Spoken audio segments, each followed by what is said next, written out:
Salam, hörmətli tamaşaçılar. Patriot Newsun növbəti buraxılışı efirdədir. Sizlərlə mən Ceyhun Əliyevdir. Əziz dostlar, bugünkü verilişimiz Gəncə şəhər Birləşmiş Xəstəxanasının nəzdində fəaliyyət göstərən xəstəxanalardakı vəziyyətə həsr olunacaqdır. Yəni, ümumən, demək olar ki, redaksiyamız tərəfindən bir neçə xəstəxanalarda reydlər aparılıbdır, monitorinqlər aparılıbdır və mütəmadi olaraq biz xəstəxanalarda olan vəziyyət haqqında sizlərə məlumat çatdırırıq. Ümumən götürdükdə təbib tərəfindən Gəncə şəhərində fəaliyyət göstərən xəstəxanalarda təmir işləri demək olar ki, aparılıbdır, davam etdirilir və inanıram ki, bundan sonra da davam etdiriləcəkdir. Belə ki, Zülfüqar Məmmədovana xəstəxanadan biz sizlərə reportaj vermişdik və orada aparılan işlər haqqında sizlərə məlumat çatdırmışdıq. Və bu da sevindirici haldır ki, artıq demək olar ki, həmin xəstəxanada xəstələrin qəbul olunması, tibbi avadanlıqların müasir kateqoriyalı tibbi avadanlıqların alınması və orada xəstələrə olan münasibət göz qabağındadır. Lakin bu günləri mən fərqli bir mövzu ətrafında sizlərlə öz fikrimi bölüşmək istəyirəm. Əfsuslar olsun ki, bir neçə xəstəxanalarda apardığımız reydlər nəticəsində xoşa gəlməz hallarla rastlaşmışıq. Belə ki, Gəncə şəhər Birləşmiş Xəstəxanasının nəzdində fəaliyyət göstərən kardioloji xəstəxanada bugünkü gündə ümumən xəstəxananın binasının demək olar ki, yararsız vəziyyətdə olması, palatalardakı demək olar ki, keçmişdən qalmış təmir qənaətbəxş deyil, palatalarda tumuçkalar yararsız vəziyyətdədir, asılqanlar yoxdur, ayaq yolu bərbad vəziyyətdədir və ümumən götürdükdə bir il 6 ay bundan öncə demək olar ki, bu xəstəxana dayandırılmalıdır fəaliyyətini və köçməlidir başqa binaya. Həmin binada deməli təmir işləri aparılmalıdır. Əfsuslar olsun ki, hələ də bugünə qədər kardioloji xəstələr ürək çatışmamazlığından ürəyində problem olan insanlar şəraitsiz vəziyyətdə müalicə almağa məcbur olurlar. Lakin bu bununla kifayətlənmir. Mən sadəcə olaraq deyəcəyim bu sözlər tək kardioloji mərkəzə deyil, digər xəstəxanalarda da baş verən bu negativ hallara həsr olunacaqdır. Xəstəxanalarda ümumən xəstələrdə belə bir fikir yaranıbdır ki, əgər xəstəxanaya müraciət etdikdə, həkimin yanına gəldikdə, həkimin əlavə maddi tərəfdən yanaşmasan, həkim sənə yaxşı baxmayacaqdır, səni diqqətsiz saxlayacaqdır. Xəstələr xəstəxanaya yerləşdiriləndə tibb bacılarının, həkimlərin onlara yaxşı baxmasından ötəri əlavə xərclər çəkilməlidir. Yəni, insanlar bu düşüncə ilə ora gəlirlər. Və bir çox həkimlər də bundan sui-istifadə edərək, həqiqətən də xəstəyə elə bir şərait yaradırlar ki, onlar məcburən onlara hansısa el arasında deyilən hörmət eləsinlər. Bu yol verilməzdir. Yəni, insanlarda belə bir fikir formalaşıbdır ki, xəstəxanaya gəldin, həkimə pul vermədin, tibb bacısına hörmət eləmədin, onlar sənə baxmayacaqdılar, sənin qulluğunda durmayacaqdılar və nəticə etibarilə sən xəstəxanadan sağlam deyil, daha da ağırlaşmış vəziyyətdə çıxacaqsan. Məsələn, bu kardioloji xəstəxanada son günlərdə baş verən bir neçə hadisənin mən şahid olmuşam. Belə ki, xəstə cərrahi əməliyyatdan sonra vəziyyəti ağırlaşdığına görə həkimə müraciət edibdir və onu qəbul edibdilər. Onun səhhətində problem olduğu üçün deməli yönəldiblər həmin xəstəxanaya. Xəstəxanada onu müayinə etdikdən sonra qəbul edibdilər və həmin xəstəni palataya yerləşdiribdilər. Əlbəttə ki, bir çox xəstəxanalarda, xüsusən də bu qeyd etdiyim kardioloji xəstəxanada, Abbasiyyət adına xəstəxanada xəstələrin bir çoxuna dərman ləvazimatının çatışmamazlığını nəzərə alaraq xəstələrə həkimin yazdığı təyinat üzrə dərmanların alınması üçün yaxınlarına tapşırıq verirlər və onlar da apteklərə düşərək orada o dərmanları axtarıb tapırlar, gətirirlər, təzədən verirlər. Yəni, deyək ki, xəstənin yaxınlarının hesabına müalicə təşkil olunur. Dövlət tərəfindən ayrılan müəyyən deməli, dərman ləvazimatlarının olmaması bəhanəyə gətirilərək və yaxud da özlərində olurlar, yenidən xəstəyə müraciət edirlər ki, öz yaxınlarına desinlər ki, siz bu dərmanları almalısınız və bu dərmanları necə deyərlər, biz sizə təyinat üzrə tətbiq edəcəyik. Bu, yolu verilməz haldır. Sizi inandırım ki, Belə hallara qarşı şəhər Birləşmiş Xəstəxanasının rəhbərliyi də mübarizə aparır. Lakin aparılan mübarizə, necə deyərlər, öz nəticəsini vermir, öz bəhrəsini vermir. Səbəb nədir? Səbəb bundan ibarətdir ki, bu bir labirintdir. Yəni, bunun içinə kim düşdüsə də oradan çıxmaq çox çətindir və xəstənin yaxınları da hər zaman çalışırlar ki, xəstələrinə lazımi şərait yaradılsın, ondan ötəri əlavə xərclər çəksinlər. Xəstələrin dərmanları olmayanda yaxınları gedib dərmanı alıb gətirirlər. Hamı əlində bir paket, görürsən ki, xəstəxanaya gedirlər. Bunu da bir yana qoyduq. Kardioloji xəstəxanadan bir neçə gün bundan öncə bir xəstəni çıxarıbdılar, ekstrini çıxardıbdılar.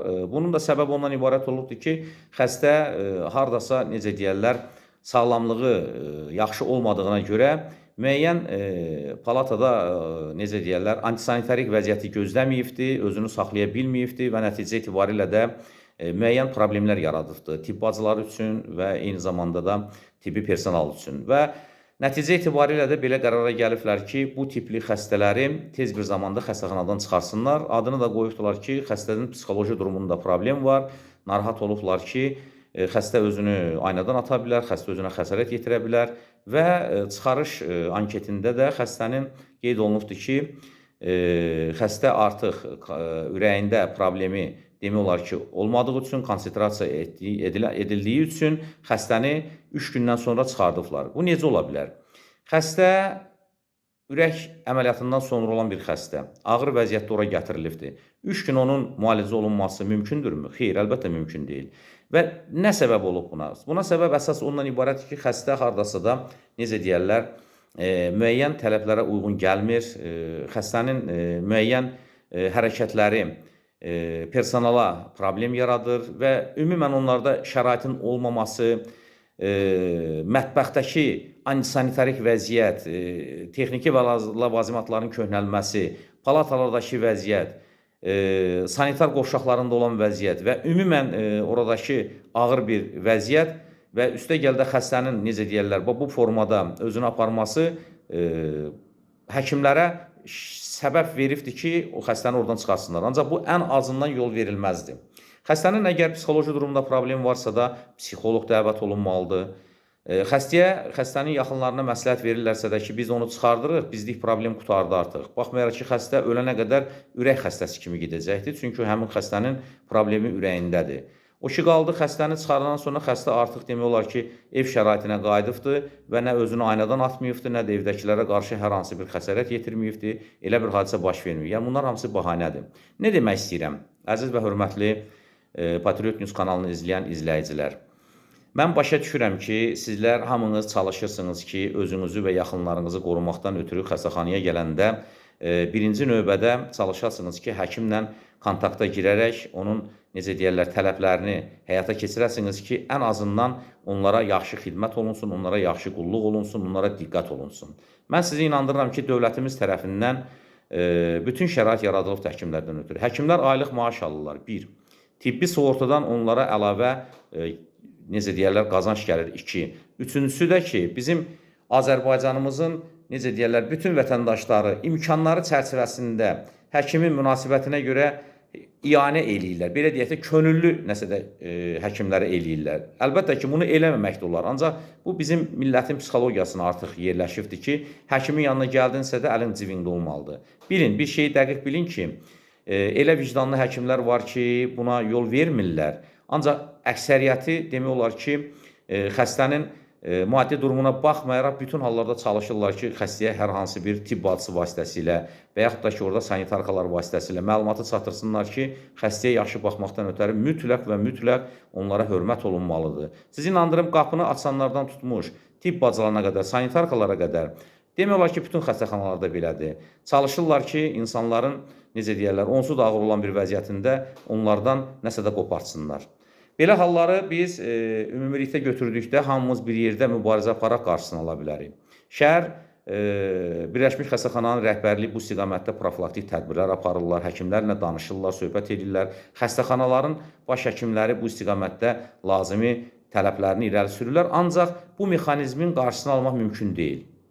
Çünki bu artıq elə bir sistem halı alıbdır ki, nə o həkimlər baş həkimi sayırlar, nə Birləşmiş Xəstəxananın direktorunu sayırlar və nəticə etibarilə də bir çoxları cəzasız qalırlar.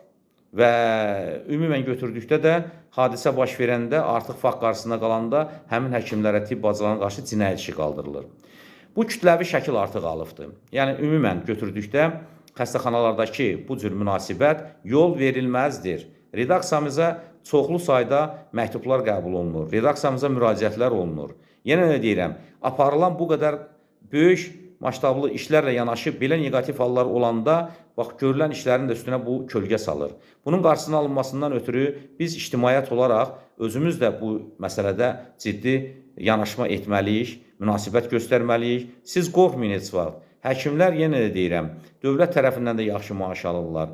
İcbari sığortadan da onlara, necə deyərlər, əlavə pul gəlir. Və nəticə etibarilə yenə deyirəm, ən zəif, ən kasıb insanlar yenə də çalışırlar nə ilənsə də bax, o personala hörmət eləsinlər. Ancaq bir var, yenə deyirəm, heç o yol verilməzdir. Bir var, könüllü insan ürəyindən gələn nəsədir. Bir var, məcburən olunur. Bu məcburən olunanda artıq bu ciddi narazılıqlara səbəb olunur.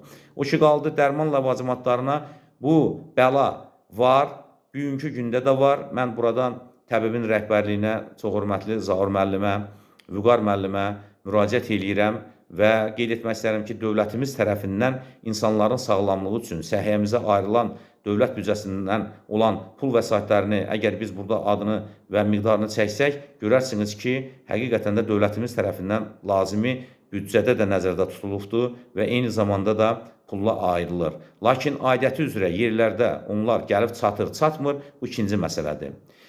Bu mövzu ətrafında biz söhbətimizi gələcəkdə də davam etdirəcək. Mən sizin çox vaxtınızı almaq istəmirəm. Ancaq bir məsələni demək istəyirəm ki, hər bir həkim vicdanla yanaşmalıdır öz vəzifə borcuna. İnsanların, yenə deyirəm, sağlamlığıyla oynamaq olmaz. Onların yaxınlarının imkanlarından, maddi imkanlarından istifadə edərək xəstələri kateqoriyalara bölmək olmaz. Elə bir insanlar var ki, ümumiyyətlə onların yaxınları yoxdur. Onlar tək qalırlar evlərdə. Yaşlı insanlar var, xəstə insanlar var. Elələri var ki, heç evladları da yoxdur. Bugünkü gündə tək qalıbdılar, qonşuları gətirib xəstəxanaya çıxardırlar. Bu məsələlərdə yenə deyirəm, ən azından vicdanlı olmaq lazımdır. Vicdanını itirmək lazım deyil. Mən yenə deyirəm, həkimlərimizin həmişə gördüyü işləri mən çalışmışam ki, yüksək səviyyədə nümayiş etdirəm. Ancaq bir çox həkimlər var ki, pulu daha üstün tuturlar. Xəstədən də üstün tuturlar, hər şeydən üstün tuturlar. Heç kim də burada narazılıq eləməsin ki, bizə dövlətimiz tərəfindən diqqət yoxdur. Həkimlərə xüsusi diqqət var. Həkimlərin maaşları da hər il artırılır. İcbari sığortadan pullar da əlavə gəlinir və üstə gəl də ki, artıq nə olmalıdır? Həkimlər üçün yaradılan bütün şəraitlər, tez-tez gedirlər ezamiyyətlərə, konferanslara gedirlər, həmin müəyyən şirkətlər tərəfindən, təbib tərəfindən göndərilirlər xarici dövlətlərə praktika almaqdan ötürü və eyni zamanda da heç kim onların maaşından pul tutmurlar, onlara nəsə əlavə tapşırıqlar vermirlər. Sadəcə olaraq bu, onların artıq vicdanına qalıb. Ümumiyyətlə, bir çox həkimlər xəstəni görəndə onu pul mənbəyi kimi görürlər. Bu da yol verilməzdir. Biz redaksiya olaraq bu məsələləri diqqət mərkəzində saxlayacaq və növbəti bizim monitorinqlər xəstəxanalarda, poliklinikalarda keçiriləcəkdir. Və hesab edirəm ki, biz çalışacağıq ki, bu mövzu ətrafında daha da obyektivlik, daha da şəffaflıq olması üçün bu məsələləri ictimaiyyətləşdirək və, necə deyərlər, təbibin rəhbərliyinə çatdıraq. İndi isə mən sizdən xudahafizləşirəm və gələn görüşlərə qədər deyirəm, özünüzü və yaxınlarınızı qoruyun. Sağ olun.